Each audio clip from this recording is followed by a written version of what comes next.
అందరికీ నమస్కారం. నేను మీ గోపాల్ అయ్యంగార్. శ్రీమతే రామానుజాయ నమః. మీ అందరికీ కూడా సంక్రాంతి పండుగ శుభాకాంక్షలు తెలియచేస్తూ ఈ వారంలో మనం 19వ తారీఖు జనవరి నుంచి 25 తారీఖు జనవరి వరకు ఏ విధమైనటువంటి పరిస్థితి ఉంది 12 రాశులకు తెలియచేస్తూ మనమందరం కూడా ఒక ముఖ్యమైన విషయాన్ని గ్రహించాల్సిన పరిస్థితి ఏంటంటే, చాలామందికి తెలియని మకర సంక్రాంతి యొక్క గొప్ప రహస్యాలు మనం మిస్ అవుతున్నాం. మకర సంక్రాంతి రోజు పెద్దలకి తర్పణం వదులుతారండి. ఈ తర్పణం ఎందుకు వదలాలి అంటే, సూర్యుడు మకర రాశిలోకి వచ్చినప్పుడు మకరంలో సంక్రమణం జరిగింది, అంటే మకరంలో కలిస్తున్నాడు. కాబట్టి ఒక రైల్వే స్టేషన్లో ఇప్పుడు మనం మల్కాజ్గిరి, సికింద్రాబాద్, అప్సిగూడ ఎన్నో స్టేషన్ల పేర్లు చెప్తాం కదండి. అలాగా మకరం అనేది ఒక స్టేషన్ అన్నమాట, క్యాప్రికాన్. ఈ స్టేషన్లోకి ఎంటర్ అవుతున్నాడు సూర్యుడు. ప్రయాణం చేస్తూ చేస్తూ చేస్తూ ఆయన ఉత్తరం నుంచి దక్షిణానికి, దక్షిణం నుంచి ఉత్తరానికి మాత్రమే ప్రయాణం చేస్తాడు. అలా చేయటం వల్ల దక్షిణాయనము, ఉత్తరాయణం అని రెండు ఏర్పడుతున్నాయి. ఎప్పుడైతే మకర రాశిలోకి సూర్యుడు ఎంటర్ అవుతున్నాడో దానిని మనము మకర సంక్రమణము, మకర సంక్రాంతి అంటున్నాం. సరిగ్గా అదే సమయానికి పంటలన్నీ చేతికి రావటము, ఇక వేసవి కాలం మొదలవ్వటము, వేరే వేరే పంటల గురించి రైతులు ఆలోచించే రోజులు అన్నమాట.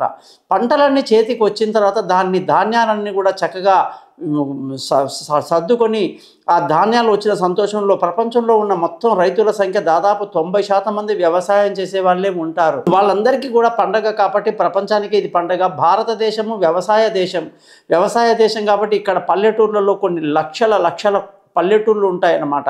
మరి అలాంటి పల్లెటూళ్ళల్లో పంటలు చేతికి రావటం, పండగ చేసుకోవటం, ఈ పిల్లా చెల్లెలతో ప్రతి రైతు కుటుంబంలో ఆనందం వెల్లివిరుస్తుంది. ఈ పండగ యొక్క గొప్పతనం ఏంటంటే, ఎప్పుడైతే సూర్యుడు మకర రాశిలోకి వస్తే ఆయన ఉత్తరం వైపు వెళ్తున్నాడు అనమాట. దీనిని ఉత్తరాయణము అంటారు.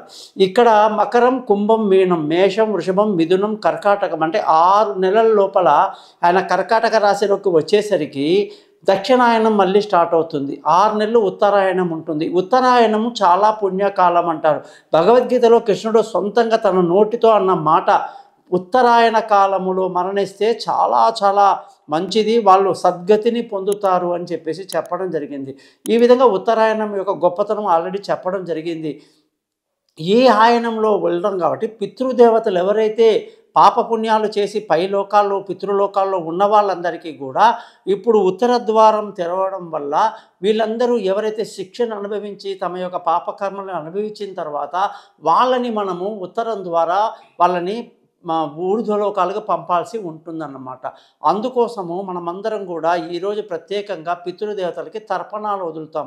తర్పణం వదలడం వల్ల పితృదేవతలు శాంతిస్తూ వాళ్ళని మనల్ని ఆశీర్వదించి, నాయనా మాకు గేటు తీశావు, తలుపు తీశావు, ఇక మా మార్గం సుగమమైంది అని చెప్పేసి వాళ్ళందరూ కూడా ఉత్తరాయణం ద్వారా, ఉత్తర ద్వారం ద్వారా వాళ్ళు వైకుంఠానికి, ఇతర లోకాలకు చేరుకుంటారని మన యొక్క మాట చెప్తారనమాట. కాబట్టి ప్రతి ఒక్కళ్ళు కూడా సంక్రమణం రోజే కాదు, అలాగే ప్రతి అమావాస్య కూడా పితృదేవతలకు ఎవరైతే తర్పణం వదులుతారో వాళ్ళ కుటుంబంలో పిల్లలు సంతోషంగా ఆనందంగా ఉండడమే కాదు, ఏ భగవంతుడు ఉన్నాడా లేడా, వాళ్ళ తత్వాలు ఇప్పుడు ఉన్నాయా లేవా అవన్నీ తర్కాలు వద్దు. హిందూ మతంలో ఉన్న దేవుళ్ళే నిజమా, కిరస్తానిలో దేవుడు అబద్ధమా, ఇంకో షిరిడి సాయిబాబా అనేవాడు దేవుడా కాదా, ఎన్నో వస్తుంటాయి జనాలకి డౌట్స్, గొడవలు. కానీ ఇదంతా పక్కన పెడితే ఉన్న నిజం పితృదేవతలు, తల్లి తండ్రి, వాళ్ళ ఆత్మ శాంతించి వాళ్ళకు సద్గతినిచ్చే మార్గమే వాళ్ళ ఆశీర్వాదం ఉంటేనే తర్వాత దేవుళ్ళ ఆశీర్వాదము, తర్వాత మతాలు, కులాలన్నీ వస్తాయి. మీరందరూ కూడా పితృదేవతలని స్మరిస్తూ ప్రతి అమావాస్య నాడు తర్పణం వదలండి, మీకు అందరికీ మేలు జరుగుతుందని చెప్పి సంక్రాంతి పండగ పర్వదినం మొన్ననే జరిగింది కాబట్టి దాన్ని మీకు గుర్తు చేస్తూ,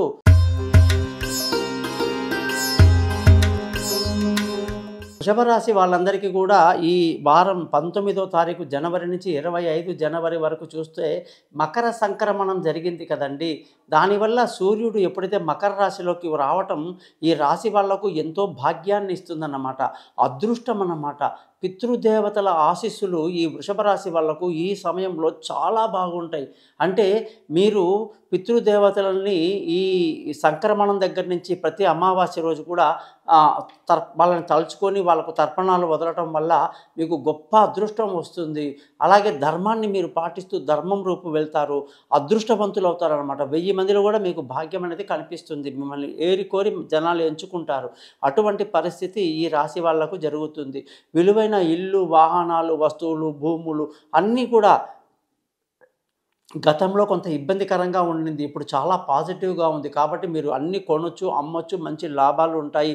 తల్లి ఆరోగ్యం కూడా గతంలో బాగా లేని వాళ్ళకి ఇప్పుడు తల్లి ఆరోగ్యం మెరుగవడం కూడా ఎంతో సంతోషాన్ని కలిగిస్తుంది.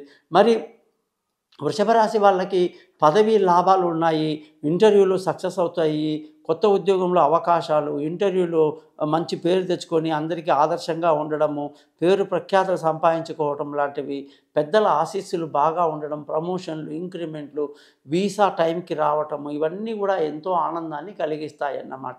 వ్యాపార పరంగా చూస్తే ఎంతో లాభంతో ఈ వారమంతా బాగా గడుస్తుంది.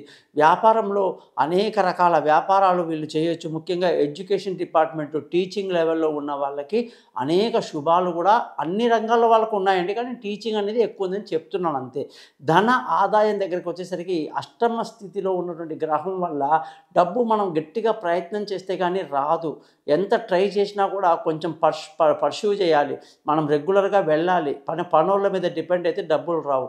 మనమే రంగంలోకి దిగి కాస్త యుద్ధం చేస్తే ఖచ్చితంగా మనకు రాసిన డబ్బులన్నీ వస్తాయని చెప్పేసి ఖచ్చితంగా చెప్పొచ్చు.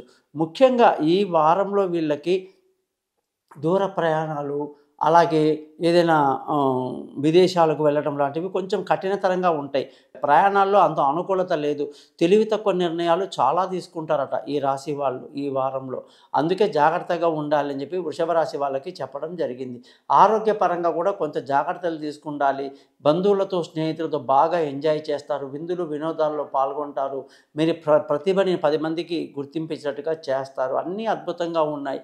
ముఖ్యంగా ఈ వారం భార్యాభర్తల మధ్య కూడా ఏదో అనవసరమైన తగాదాలు, చిటికి గాలి వానై పెద్ద యుద్ధమయ్యేట పరిస్థితి కూడా లేకపోలేదు.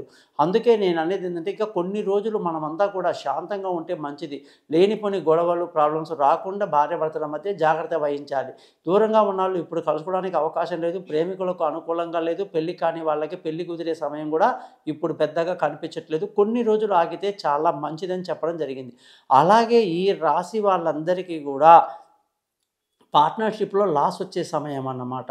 ముఖ్యంగా ఈ రాశి వాళ్ళకి బంధువుల, స్నేహితుల సహాయ సహకారాలు ముందుగా ఏం బాగుండదు, రాను రాను బాగుంటుంది అని కూడా మనం చాలా క్లియర్గా చెప్పొచ్చు.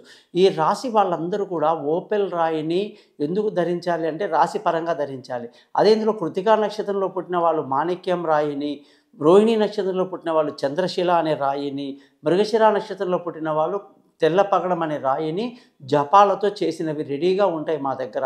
దానిని మనం ధరించి ఆ మంత్రాలు ఉంటాయండి, అవి 6 సార్లు, 20 సార్లు, 7 సార్లు మంత్రాలు ఉంటాయి. అవన్నీ కూడా మేమే చేసి మీకు ఒరిజినల్ సర్టిఫికెట్తో ఇవ్వటం జరుగుతుంది. అది ధరించడం వల్ల మీకు బాగా తెలివితేటలు బాగా పనిచేస్తాయి అన్నమాట. ఎక్కడ కూడా రాంగ్ డిసిషన్ తీసుకోకుండా చాలా సంతోషంగా ముందుకు వెళ్తారు. కాబట్టి ప్రతి ఒక్కళ్ళు కూడా వాటికి సంప్రదించండి. ఈ ఛానల్ని సబ్స్క్రైబ్ చేయడం మర్చిపోకండి. ముఖ్యంగా జాతకం కొరకు నన్ను తెలుసుకుంటూ లక్ష్మీ అమ్మవారి పూజ ఎంత బాగా మీరు చేసుకుంటే మీకు అంత బాగా కలిసి వస్తుంది. నమస్కారం.